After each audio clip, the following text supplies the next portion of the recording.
tema dominante do discurso do presidente Sarney hoje foi o trabalhador. A necessidade de preservar os interesses, os direitos do trabalhador. Não houve congelamento de salários. Os salários estão beneficiados pela escala móvel, antiga aspiração, constante praticamente de todas as pautas de reivindicações enviadas ao governo. Esta escala móvel beneficia o trabalhador tanto quanto o congelamento de preços. Então nós temos aí um elenco, uma série de medidas.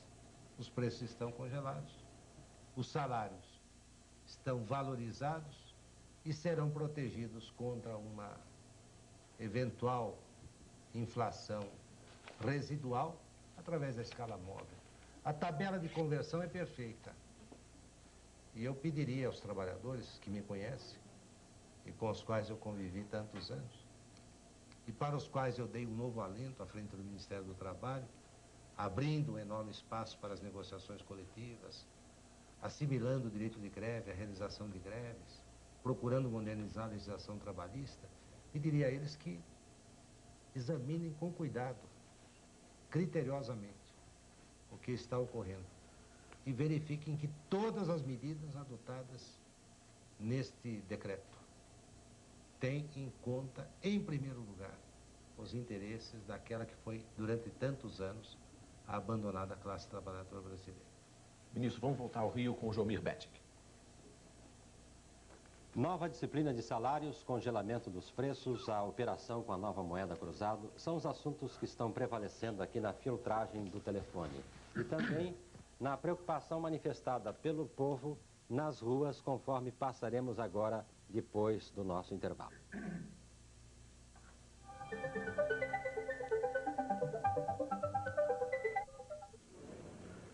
O salário mínimo foi aumentado em novembro. Nesses 3 meses, a inflação foi de mais ou menos uns 40%, até mais, né?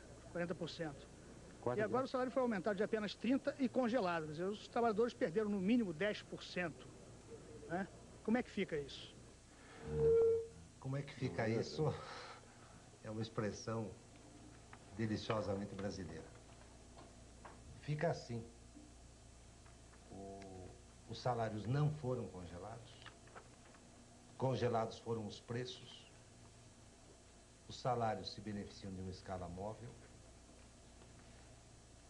O decreto-lei calcula a média, corrige os 6 últimos salários mínimos, de acordo com os fatores de inflação desse período. Obtém a média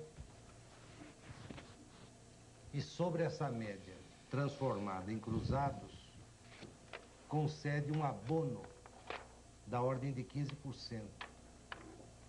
Nós transformamos cruzeiros em cruzados, adicionamos um abono e alcançamos um salário mínimo da ordem de 800 cruzados, que não podem, de uma forma simplista, ser transformados em 800 cruzeiros, revertidos para 800 cruzeiros velhos, 800 cruzeiros desvalorizados. Esses 800 cruzados serão o salário mínimo daqueles trabalhadores que ganham salário mínimo e que vão assegurar o poder aquisitivo dentro de uma economia estabilizada. Não mais em uma economia onde um salário mínimo reajustado em maio e recebido pela primeira vez em junho, porque os salários de maio são pagos em junho, enfrentariam desde o início uma inflação, no mínimo, da ordem de 15%. Serão salários de 800 cruzados em um outro panorama, em uma outra circunstância, com uma inflação que, segundo estimativas dos técnicos do governo, se tudo der errado, se as nossas expectativas forem frustradas, não irá além de 4% ao mês. Bem, da área do mercado imobiliário, ou mais precisamente de Porto Alegre. As prestações da casa própria vão ficar congeladas em cruzados durante um ano. Hoje a lei manda que a prestação suba de acordo com os salários. Isso vai ser mantido? E se os salários não tiverem aumento, com a inflação abaixo dos 20%? As empresas de financiamento imobiliário não vão receber o aumento das prestações, mas terão de pagar uma correção para as cadernetas que pode chegar até 19%. A pergunta é para o ministro Dilson Funaro. As empresas vão suportar isso?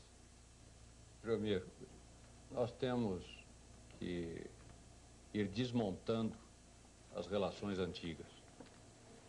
Se nós congelamos o preço e a prestação da casa própria, foi exatamente no sentido de que com os ganhos normais do salário, que não estão congelados, que vão ter seus aumentos reais cada vez que existir o seu dissídio, que na realidade sofre a influência de que todos os outros preços estão congelados, nós estaremos acertando um esquema que permita que o assalariado pague a sua casa própria em condições até melhores do que de hoje. Eu vou mais longe, Jovem. Há uma porção de problemas que, dentro da forma com que a economia se protegia da inflação, nós vamos ter que mudar. E nós fizemos, então, em cada ministério, nós criamos assessorias especiais para terem contato com todos os grupos da sociedade brasileira que tenham problemas. É uma espécie de fórum onde se debate o problema e se recoloca frente à nação já resolvido, junto com os grupos sociais que têm interesse nesse processo. Assim existe no Ministério do Trabalho, na Fazenda, no Planejamento, na Indústria e Comércio, homens preparados para discutirem com cada setor da sociedade. Portanto, a mudança que nós fizemos certamente terá que sofrer alguma adaptação no futuro. Adaptações para administrar processos antigos de defesa contra a inflação. Mas permita seguir um pouco mais longe e responder dúvidas que alguns, acho que centenas de brasileiros ligaram hoje para a Fazenda e eu andei examinando a maioria das dúvidas. Uma delas, que é muito comum e é importante. Eles confundem, está se confundindo no Brasil ainda, por falta de esclarecimento, o dinheiro que nós temos, ele virou cruzados, com menos 3 zeros. Ele não se desvaloriza. O dinheiro que está no nosso bolso, ele não desvaloriza. Portanto, a nota, ou a moeda, ela virou com 3 zeros a menos a nova moeda, é cruzada. Portanto, ela já representa, nesse instante, a moeda forte. Quando falamos que existe uma conta de telefone do mês passado, que nós temos que pagar no dia 20 ou 25 desse mês, em cruzeiros, significa que não é a nossa moeda que desvalorizou. Isso significa